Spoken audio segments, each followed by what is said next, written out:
morning, everyone, and welcome to Attollo's Professional Development Series. My name is Emily, and I am our Director of Programs for 11th grade. And with me, I have Mundok, who is the Executive Director of Governor Josh Shapiro's Advisory Commission on Next Generation Engagement. Yes, thank you so much for having me, and good job, you did it perfectly. Woo!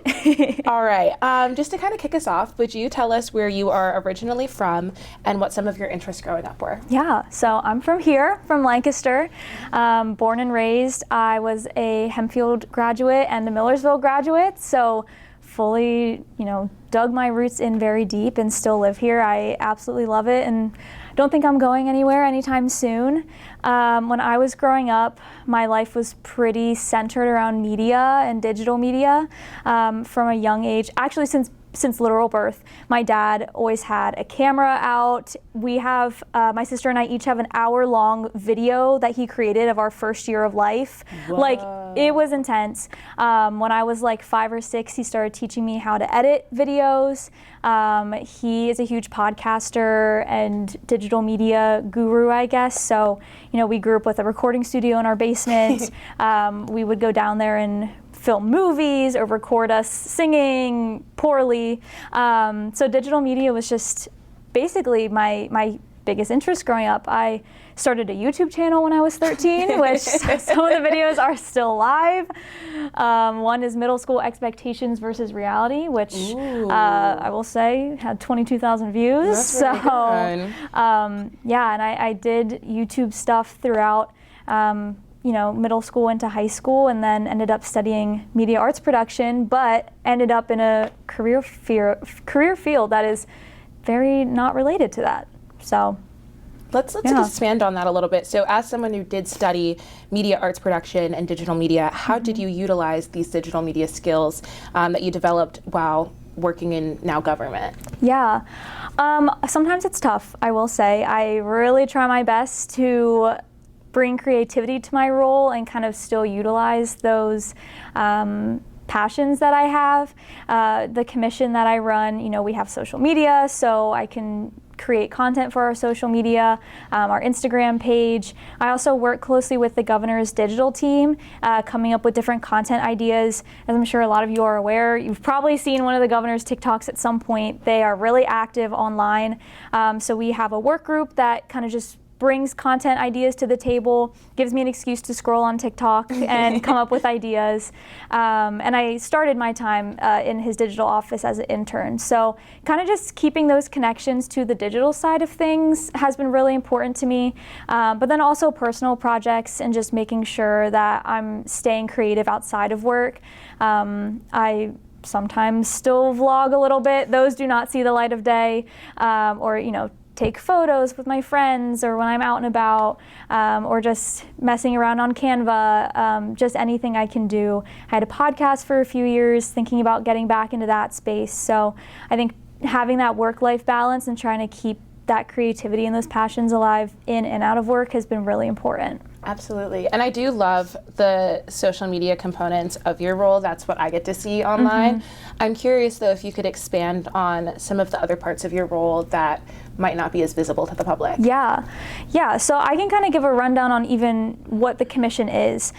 So the Governor's Commission on Next Generation Engagement is an advisory commission that represents Pennsylvanians who are 16 to 26 years old. When Governor Shapiro took office, he decided that youth voices were so important. He wanted to create a way that we could be heard and have a seat at the table and a say in the decision making that was happening. So he created this advisory commission via executive order. And so we have almost 30 young Pennsylvanians within that age range who sit on the commission. They're from all across Pennsylvania, all different ages. We have a 16-year-old, we have a 26-year-old, everywhere in between. And they are constantly out in their community talking to their peers, taking in the experiences that they have, the needs that they have, questions, and then they bring that feedback to me so that I can share it with the governor and his team and make sure that this group of kids from Erie or this group of kids from Philly, their experiences and needs and concerns are being heard and met in the governor's office. So what my role looks like with that is one, managing the commission and the commissioners. So, hosting our meetings. We have 4 meetings a year in person, so kind of orchestrating all of those. Being there for the commissioners so that they can bring this feedback and this information to me, and I can kind of facilitate who needs to hear it. I work really closely with the governor's policy office, with, like I said, his digital and comms teams, his ledge teams, to talk about this feedback and these experiences, and also kind of work on policy ideas. So if the governor is working on a policy proposal or a budget proposal that's going to affect this generation, they can come to me and the commissioners and kind of get our feedback. I'll sit in on meetings and kind of make sure that we are being represented in the conversations. It's a lot of phone calls, a lot of Teams calls, a good amount of traveling as well. We love meeting people where they're at, so I go all around Pennsylvania and visit people at their schools or at their organizations just to make sure that, we're kind of getting everyone represented. That's awesome. I really appreciate that the age range is so broad and really does take into consideration emerging adolescents with our 16-year-olds, but also the fact that even at the ripe age of 26, you're still learning what it means to be an adult. And so I appreciate that age range. Yeah. I'm curious, how can some of our youth, seeing that Attollo is a college access and leadership program, we work with people within this age range, how could they get involved either as a commissioner or in close relation to the commission? Yeah, well, so we just, our commission serves 2-year terms. We just announced the appointments of our new commissioners for the 25 to 27 term, which I'm really excited to kind of get some fresh ideas. We will be having a bit of, we have some overlap. So I think in 2026, we're gonna have some seats opening up. So reach out to me if you're interested. But I would say, just building the connection here with me being here today, and also I'm biased towards Lancaster and always want to help Lancastrians as much as I can. I think just kind of keeping this line of communication open, and if you all are working on anything that you would like my help with, or if there's any topic that you're thinking about or experiences that you're hearing that you're like, hey, she should know about this.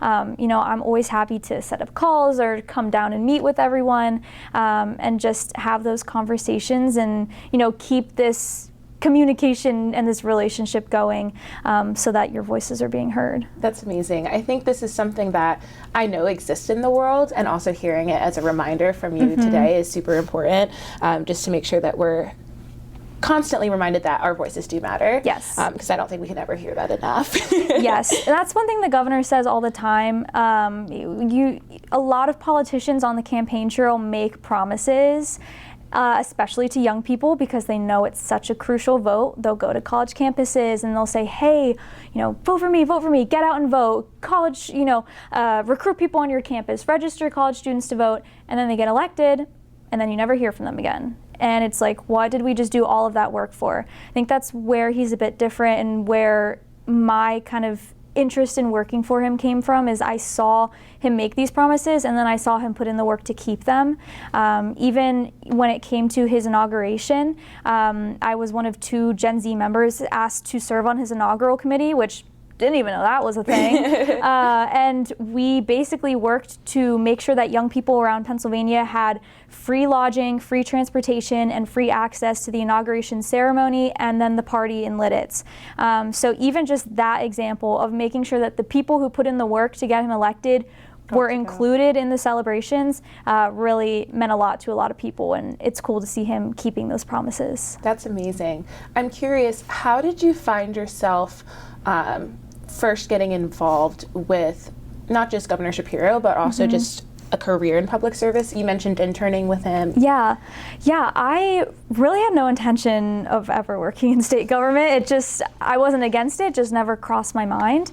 And then in June of 22, when Roe v. Wade got overturned, I was like, oh crap, this is getting serious. And I, knew that things were going to be left up to the states, and I knew we had an election that year, and I wanted to make sure that I could still live in Pennsylvania and be safe and have rights.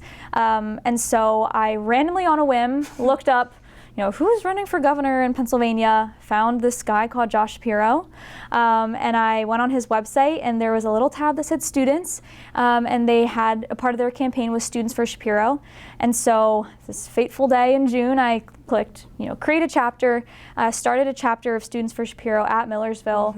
Had no idea what I was doing. Never done youth engagement like this, had never run a voter registration drive, did not know what I was doing, but we were the first chapter besides Pitt where the governor's daughter had started her chapter to kind of start this movement. And from the beginning, it just kind of started changing things in my head. I saw people wanting to get engaged. I saw the importance of the work that we were doing, and I really got to know him and his team and his values and the goals that he has for the Commonwealth. And I was like, wait, this is kind of cool.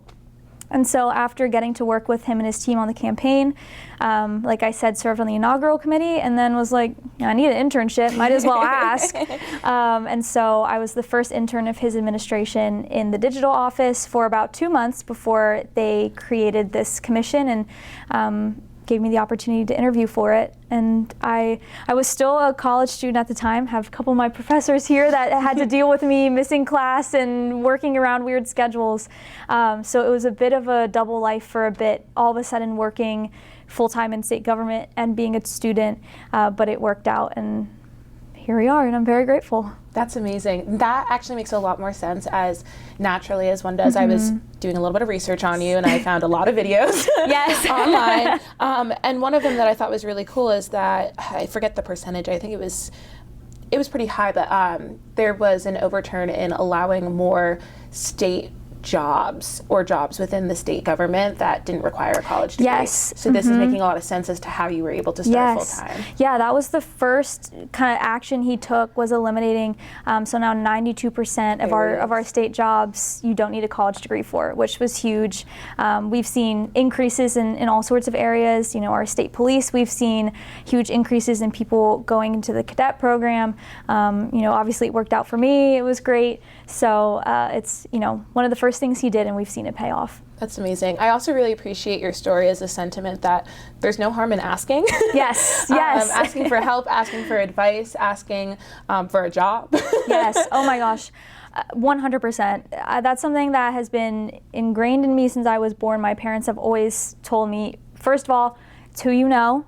So network as much as you can, and then also just never be afraid to ask. A funny story that kind of goes along with this, I was on Twitter one day and I saw a post about the Pennsylvania Democrats dinner or something in Philly, and I was like, oh, that'd be kind of cool. It was before I was working on the campaign but wasn't really in this world yet, and so I tweeted and I was like, hey, I'm a young broadcasting student, would love the opportunity to go to this, just put it out there.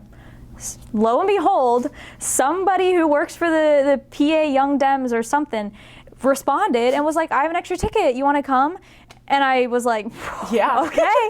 And ended up shaking Biden's hand, shaking Kamala's hand, went to this dinner, all these people were there, and I was like, that just came from a tweet. So if that is any lesson I can give, is just don't be afraid to ask, because you could end up at Pennsylvania Democrats dinner in Philadelphia. Absolutely. All right, kind of pivoting a little bit. As I mentioned, Attollo is a college access and leadership program. We work with juniors and seniors in high school. I'm curious, thinking back to when you were their age, what did you consider when going through the college process? Yes. Oh, the college, it was a little rough for me. I think a lot of my friends that I was surrounded by at that age were in a different scenario than I was, where, their parents were fully paying for their college, or they had really prioritized taking all AP classes to get in these really good schools. And I loved school, but I wasn't doing all that. I would prefer to not be that stressed out. And also, my parents made it clear that I would be the main one responsible for paying for my school. I was set on going to University of Louisville in Kentucky. My mom is from there. I loved it. My dad and I toured. We talked to the financial counselor, and he was like, to be honest, it'd be kind of silly for you to come here. You'd be spending a lot of money. And I was like, isn't your job supposed to get me to come here? My dad was like, listen to him, you shouldn't go. And so I realized that going to a state school was probably the best option for me, because I wanted to make sure I wasn't going to be riddled down in debt for the rest of my life. So I was looking around at our PASHE schools and, was a little bummed out because I had a dream of going to one of these huge schools, but I was like, this will be the best in the long run. In the long run, where I am now, so glad I made that decision. But besides that, I mean, I knew kind of the field I wanted to go into, but not 100%. I just kind of wanted to have fun, go where my friends were going. So I actually started at Westchester University. I was studying marketing and really loved it. I got, a little bit of that college experience living on campus, and then COVID hit, which, as we all know and don't love. So I ended up doing that for a bit, took a gap semester, and then transferred to Millersville. At that point in my life, I think it was really important for me to take that gap semester to figure out what I actually wanted to do. It was in that time that I started working in media in Lancaster, and I worked for a marketing company and did contracting, like social media work, and was like, wait, this is something I still love to do. And so when I came to Millersville, I switched my major to media arts production and loved it so much more than the business degree I was going for at Westchester. So I think, I wish I had a better answer to that. It really was just like, what will get me the least amount of debt, and where can I have some fun and enjoy my time, which I did get at Westchester and Millersville. Amazing. And I think that is still a very important way to look at the college process, thinking about the long term and, depending on the career that I might be interested in, and it sounds like you had an idea but made that pivot. Imagine having gone into so much debt and then making a pivot. Like, exactly. This makes a lot of sense. Yeah, and also I think it's so important to scour the website for scholarships, grants. I was just like constantly applying for scholarships and grants and got a good amount of money that I think it was really just because nobody else had applied to them. There were some that I was like, wait, I didn't even remember applying to this, but then they were like, here's $500 or whatever. Absolutely. So I think doing that is so important, and there's so many opportunities that other people just don't take advantage of that you can get a lot from, and it helped a lot in the long run. Your story is also a very great testament to how impactful the resources in your backyard can be. Yes. I think the PASHE school, not from Pennsylvania, Pennsylvania's state schools are phenomenal. I live around the corner from Millersville. I volunteer up there, and I wish more students took advantage of the resources in their backyard. Yeah, our PASHE schools, I mean, all of our schools in Pennsylvania are great, but I do have a soft spot in my heart for the PASHE system now, and thankfully through my job I've been able to do a lot of work with our PASHE schools. I'm now on the Millersville Board of Alumni, which is great to get involved that way, and just being able to kind of support them from the government side has been really cool, to kind of complete that full circle. So thinking about your current support within the universities, but also across Pennsylvania, I'm curious, how do you navigate conversations across differences where there might be conflict of ideas or solutions, seeing as you're representing a generation that is made up of so many different viewpoints? Yeah. That's a great question. I think, so Governor Shapiro has 5 other advisory commissions that represent some of these other communities. So there's a commission on women, Latino affairs, AAPI, African American, and LGBTQ. So thankfully, the executive directors of those commissions are close colleagues and now close friends with me, and so collaborating with them has been really important. Our LGBTQ commission, for example, a lot of the focus that they have is on helping our queer youth in Pennsylvania, and it's something that as a straight woman I don't know much about. I've never experienced personally, but I know that our young people are being hit extremely hard right now. And so being able to work with them and kind of open my eyes to experiences that I'm not aware of, to still be able to support these young people has been really important and really beneficial. I think too, just putting myself in conversations and in situations that I probably wouldn't have entered before or without being in this role, and just being open to hearing everyone's experiences and also understanding, my own position and my own privilege and kind of where I'm coming from. I have never been afraid to speak up, and so if I'm sitting in a room, typically usually the youngest one, a lot of times the only woman. Thankfully, that's changing a bit. We have a lot of great women on our team, but I'm almost always the youngest one in the room in these conversations, and not being afraid to speak up if I hear something or if people aren't addressing young people in the situation they're talking about. I'll be like, hey, did you consider this? And so that's been, I think, really important, just to make sure that they're being heard.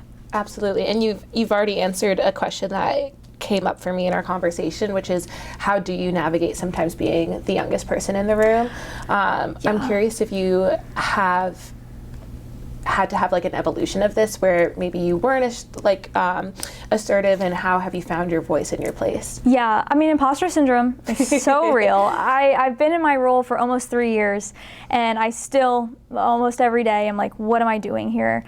Especially, you know, a lot of my colleagues all studied political science or public policy, and again, I didn't. Yeah. So sometimes when I'm in those spaces, it can be a little uncomfortable, and I'm like, oh, I'm just making stuff up. I'm not actually. But the imposter syndrome definitely hits. I think I always remind myself, you know, I am here for a reason. They had this position and thought I would be a good fit and let me interview for it because they saw something in me. And so I would not be in this position if they didn't have trust in me and think I could do it. You know, especially when it is someone as big as the governor, it can be a little intimidating, and there can be pressure on, like, I don't want to let anyone down, but especially him. Mm-hmm. But reminding myself, like, I am here because I'm supposed to be here. Absolutely. They want to hear what I have to say and what other young people have to say, so I might as well, you know, speak up about it.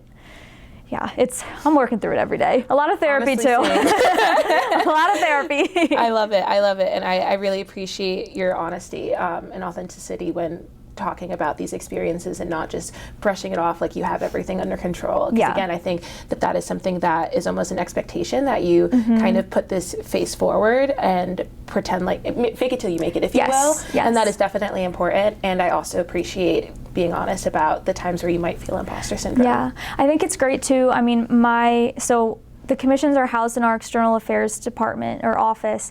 Our deputy director of external affairs is a young woman, and our deputy director of external affairs is a young woman. Awesome. And so being surrounded by them and the support that they've given me has been so transformative. They're such great mentors, and it's made my experience just so much more amazing, because I'm like, if I go through a tough situation, they're there and they're like, we've been through this 100 times, you'll get through it too. I love that. Yeah. I do want to take some time to open it up to our audience, as I know I could continue talking to you for hours, but I'm curious, are there any questions out here?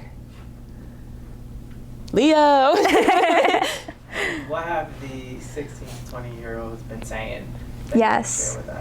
Yes, I always get this question. I would say mental health is a huge concern and something that I would say probably all of us are dealing with. I've had a lot of conversations and roundtables with young people about this. The governor has had lots of conversations with people about this. I think a lot of young people are they feel like they aren't supported, especially in schools. You know, it's hard to get those resources. So we've been able to invest a lot of money in our school mental health supports over the past 2 years, and we're hoping to get more this year with our budget that's being negotiated currently. But mental health it's been a huge one. And when you think about it, for good reason. You know, this age range, we went through a global pandemic. We were isolated in very transformative years of our life. Absolutely. A lot of us don't know how to socialize because of that. All of a sudden, it's like, oh, I have to go outside and interact with people. And, you know, I have very bad anxiety, and I think that was a big part of it. And then now we're also in the era of mass shootings happening at schools, and you don't feel safe anywhere. And it's no wonder why we are all, you know, kind of struggling there. I think also gun violence is a huge topic we hear about a lot. Thankfully, our lieutenant governor is really invested in our gun violence prevention work. It's kind of his top priority. And we've reopened our Office of Gun Violence Prevention at the state, which is doing a lot of work and collaborating with our Department of Education on kind of supports for students in that world. And then, I mean, I have to plug my favorite project that I've worked on, which has been menstrual equity. It's wasn't even on my radar before I started in this role, and the strides that we have made here in Pennsylvania in the menstrual equity space have been amazing. The First Lady, Lori Shapiro, met with some students and parents and families in Philadelphia at a period hub that gives out free products, and she heard from a mother that they didn't have access to period products, and her kids missed class so much that she ended up in truancy court. And it was just because her kids didn't have access to period products. And there's a stat, 1 in 4 students misses class because they don't have access to period products when they need them. And so the First Lady has really been championing this work, and we've been looped into it. So with that, we've been able to secure $3 million to get free period products in our K through 12 schools. The First Lady and I have toured across Pennsylvania, meeting with students and seeing how these programs have impacted them, and learning about how they're utilizing the funding. We also now have free period products in our state buildings, which that's huge. My office is in a state building, and I have been caught more than a few times without a product when I need it, and then they're there, which is great. And then most recently, we secured free period products in 68 of our state parks, with plans to expand to more, which that's something I'm most proud of in my work. Just giving people access to this basic hygiene necessity, and eliminating these barriers, and making sure kids can go to school and not have to worry about it, or make sure you can go enjoy nature and enjoy the outdoors and not have to cut your trip short. So I always have to plug that project because it's near and dear to my heart. That's amazing. Thanks. Thank you. Any other questions? Yes. Ruby, can you talk about how you have leveraged difference as a strength? You say, I'm often the only this or that, or whatever it might be.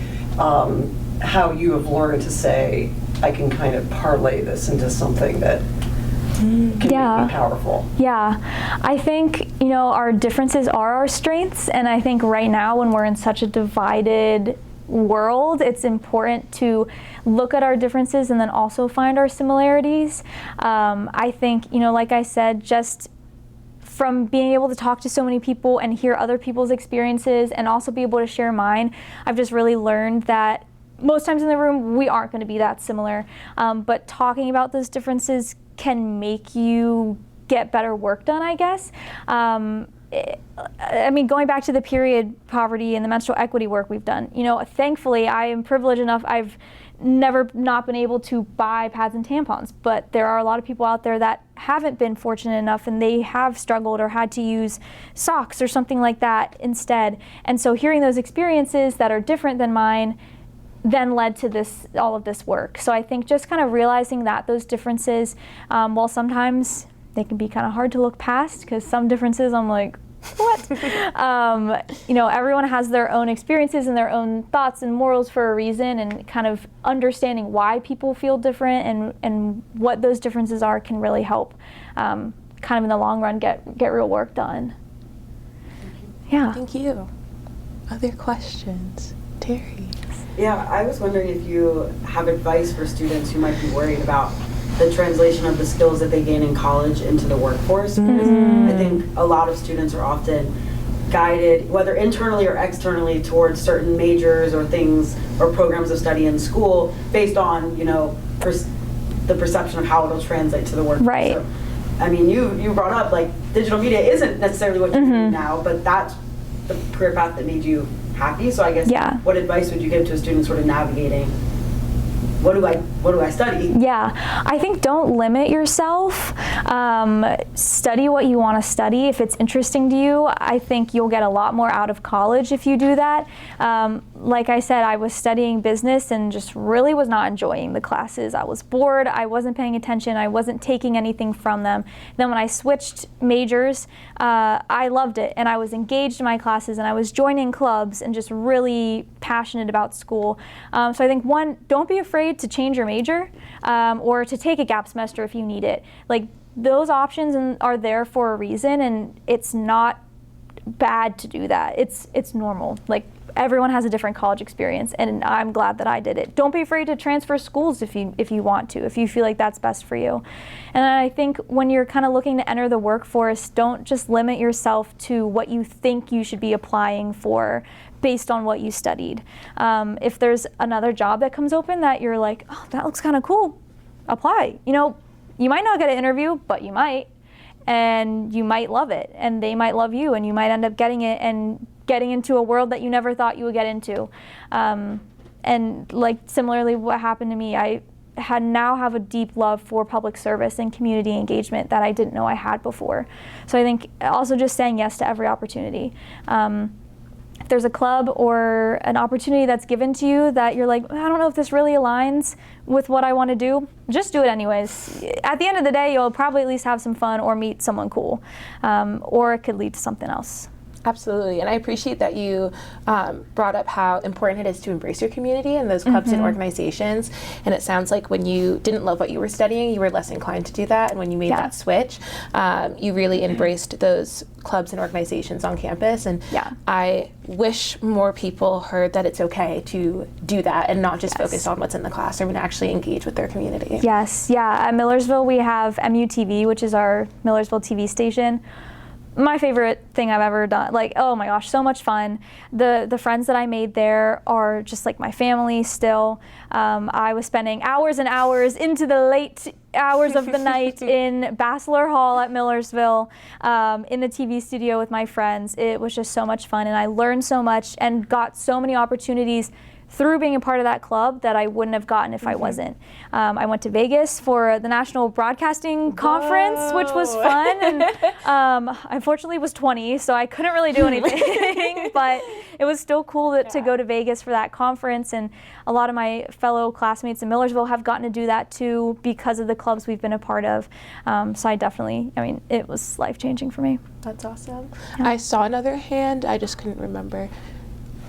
Here first, and then, can you tell us a little bit about some of the challenges you had and setbacks and how it shaped your leadership style, and then also how you overcame them? Yeah, I think it's difficult, one, because this commission is brand new, and so I'm the first person to hold this role, and the other commissions, have been established, they've come over from previous administrations, but they also are not focused on young people, and young people are so different, and there's different challenges that we didn't really expect when we were creating this commission that we've ended up having to work with. Even just as simple as, giving students excuse notes to miss class to come to a meeting.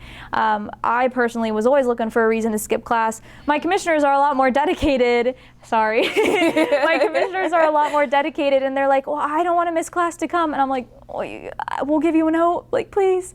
So those challenges have been difficult, and that's really just been a learning process as we've worked over the past 2 years to just kind of navigate as we go.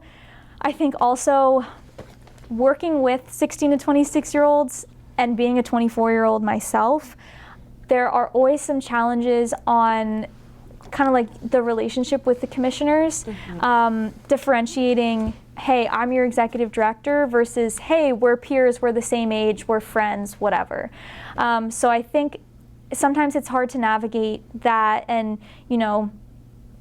take off the, hey, I'm just Ruby, I'm just another girl hat, and put on, hey, I'm your executive director hat. If I say, can you work on this for me, I mean it, I need you to do this. That has definitely been something I've had to navigate, and it's difficult sometimes trying to be the more serious person saying, here are our do's and don'ts, and this is what we need to do, when it's people that are my own age or even a few years older than me, and having everyone kind of understand that, but I think we've reached a really good balance. Like I said, we know that the nature of this commission is going to be different than our other commissions, and we've been able to kind of adapt with that. And I'm really excited, with our new batch of commissioners coming in to kind of fine-tune some things that I've been processing over the last 2 years. Awesome. Yeah. Hi. So now that we know the Ruby of the present, I'm curious to ask, what's the Ruby in the future with all that experience that you gain? Yeah. And the knowledge and the connections, like how do you see yourself in 5 years? That thought has been keeping me up at night lately, I will say. I have no idea, to be so honest with you. I don't know. I definitely think I want to get back somewhere eventually that's tapped into the media and digital media and that broadcasting world, because it is really what I love. But my eyes have been open to so many other paths and fields that I really love. Like I said, the public service and community side of things I just absolutely love. So I don't really know what the intersection of that is.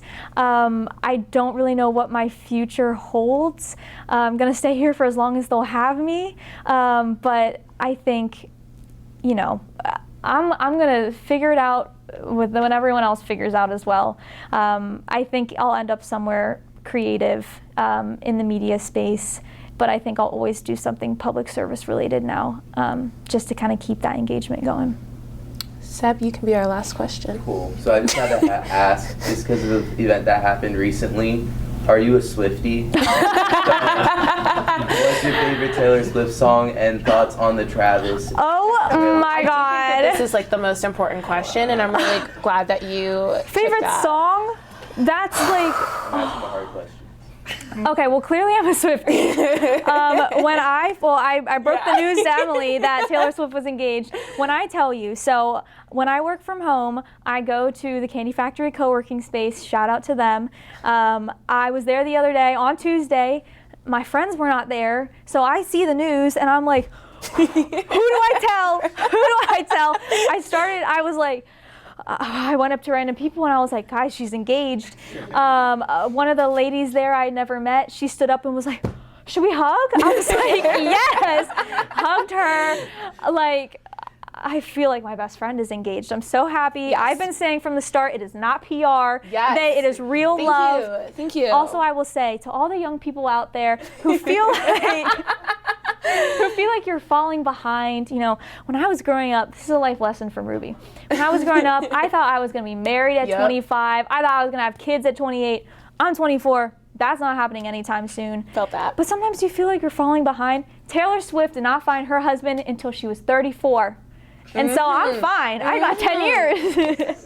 That's what I've been telling myself. Favorite song? I don't think I can answer. I'll say my favorite albums. Ooh, there we go. Top Tied three. for two. Oh, two. Oh, or two. Top or three. Two. Okay. Reputation Valid. is number one. Yes. Oh, if I'm like feeling less. down about myself, Throw it on. don't blame me. Okay. Mm-hmm. Folklore, number two. Hard switch That is there. a little different. Folklore, love it. If I'm in my feels, put on folklore. Number three. Oh no. Ooh. 1989. Cause duh. Yeah. I'm strutting down the street. Like, Style is playing. Yes. The vault tracks. Yes. So good. However, check back with me on October 3rd Say that when again. Life of a Showgirl comes out. I'm looking straight at this camera. Check back with me because that might be up at the top if all goes well. This is too good. Best question to end with. I love you, Tay-Tay. Travis? Take care of our girl. I'm a Steelers fan, but I respect you. I did see that. I almost didn't bring it up. You can bring it up. You can bring it up. We are in like Eagles territory. I know. But I stand true to my Steelers. I bleed, looking at the camera again, bleed black and gold.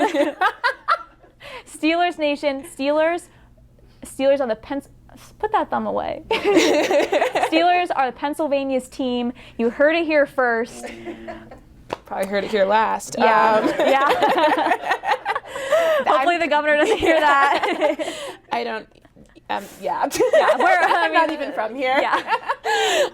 Well, Ruby, I just want to say thank you so much for being here, but Yes. also for your work in shaping statewide policy through the lens of our young Pennsylvanians. I think Yes. that is really important work, and I think we are just lucky that you were the first person to hold this role, as Thank you're you. really setting the best example for the next to come. Thank you. I appreciate it.